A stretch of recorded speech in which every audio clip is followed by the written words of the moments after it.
advantage Assam 2.0 প্ৰধানমন্ত্ৰী Modi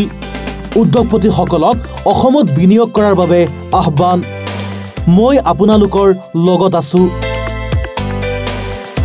advantage Assam 2.0 অংশগ্ৰহণ কৰি প্ৰধানমন্ত্ৰী নৰেন্দ্ৰ মোদীয়ে দেশ বিদেশৰ উদ্যোগীসকলক অসমত বিনিয়োগ কৰাৰ বাবে আহ্বান জনায় খানাপাৰাৰ খেলপথাৰত আয়োজিত বিনিয়োগ সন্মিলনত উদ্বোধনী ভাষণ প্ৰদান কৰি মোদীয়ে এনে ভাব্য আয়োজনৰ বাবে মুখ্যমন্ত্ৰী ডক্টৰ হিমন্ত বিশ্ব শৰ্মাক ধন্যবাদ জনায় প্ৰধানমন্ত্ৰীগৰাকীয়ে কয় যে দেশৰ বিকাশত পূৰ্বৰে পৰা পূব ভাৰতৰ ডাঙৰ অৰিহণা আছিল একেই উৎসাহ এডভান্টেজ অসম 2.0 দেখিবলৈ পোৱা গৈছে প্ৰধানমন্ত্ৰীয়ে পুনৰাই কয় এদিন A4 আসাম হ'ব আগন্তুক 25 বছৰৰ পৰিকল্পনাৰে ভাৰতে কাম কৰি আছে আৰু বিশ্বই আজি ভাৰতক বিশ্বাসত লৈছে ভাৰতৰ যুৱ শক্তি হৈছে ইয়াৰ মূল চালিকা শক্তি বিনিয়োগকাৰীসকলৰ লগত প্ৰধানমন্ত্ৰী মোদী সদায় থাকিব বুলি প্ৰতিশ্ৰুতি দিছে 2018 চনত অসমৰ অৰ্থনীতি আছিল 3 লাখ কোটি টকা আজি অসমৰ অৰ্থনীতি 6 লাখ কোটি টকালৈ বৃদ্ধি কেন্দ্ৰ আৰু ৰাজ্যত থকা ডাবল ইঞ্জিন চৰকাৰৰ অৰিহণাৰ উদাহৰণ দি প্ৰধানমন্ত্ৰী মোদীয়ে উল্লেখ কৰে যে 2018 চনত প্ৰথমবাৰৰ বাবে এডভান্টেজ অসম সন্মিলন আয়োজন কৰাৰ সময়ত অসমৰ অৰ্থনীতি 3 লাখ কোটি টকাৰ আছিল আজিৰ তাৰিখত অসমৰ অৰ্থনীতি ডাবল হৈ 6 লাখ কোটি টকা হৈছে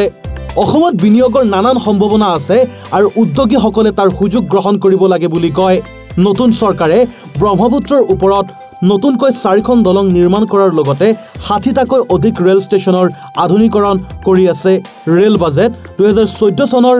2100 কোটি টকাৰ পৰা প্ৰায় 4 গুণ বৃদ্ধি কৰি 10000 কোটি টকা কৰা হৈছে বিমানপথ পূৰ্বৰ 7টাৰ পৰা 30টালৈ বৃদ্ধি কৰা হৈছে অসমত প্ৰাকৃতিক গেছৰ ভাণ্ডাৰ আছে 200 বছৰীয়া চাহ উদ্যোগ অসমৰ বাবে গৌৰৱ গাথা অসমত প্ৰাকৃতিক গেছৰ ভাণ্ডাৰ আছে আৰু দেশৰ প্ৰায় 60% প্ৰাকৃতিক গেছ অসমত উপলব্ধ প্ৰধানমন্ত্ৰীয়ে প্ৰাকৃতিক গেছৰ সম্ভাৱনাক সম্পদলৈ ৰূপান্তৰিত কৰিবলৈ উদ্যোগীসকলৰ দৃষ্টি আকৰ্ষণ কৰে 200 বছৰীয়া পুৰণি চাহ উদ্যোগকো আগবঢ়াই নিয়াৰ আহ্বান জনায় 2030 চনৰ ভিতৰত অসমৰ অৰ্থনীতি 150 বিলিয়ন কৰাৰ লক্ষ্যৰে চৰকাৰে কাম কৰি থকাৰ কথাও জনায় প্ৰধানমন্ত্ৰী নৰেন্দ্ৰ মোদীয়ে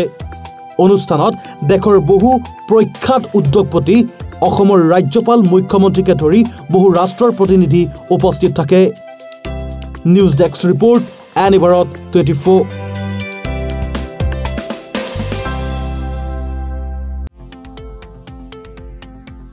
শৰীৰৰ যিকোনো অসুবিধাৰ সন্মুখীন হৈছে নেকি আপুনি